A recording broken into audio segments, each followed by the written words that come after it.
Salut à tous, ça fait un petit moment que je n'ai plus rien posté et pour cause rupture du tendon d'Achille pendant un match de tennis. Autant vous dire que travailler allongé avec le pied en l'air, c'est pas le top quand on a une profession comme la nôtre. Surtout quand on a le chirurgien qui, en gros, vous dit clairement repos complet, pas de chantier, pas de stress. Mais c'est justement dans ce genre de situation que je me rends compte de l'importance d'avoir des collaborateurs et de ne pas travailler tout seul.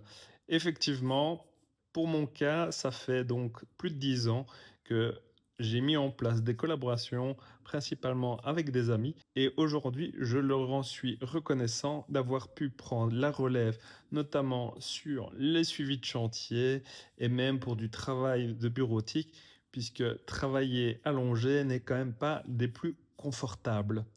Donc pour mon cas, je suis en société, avec des collaborateurs dits externes et il existe aussi d'autres façons de faire.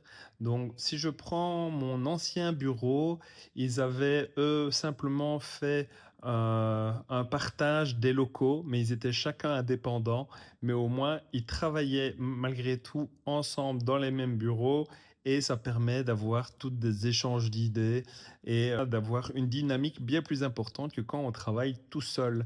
Ça permet aussi de s'entraider, donc aussi bien dans la conception ou dans le suivi de chantier justement.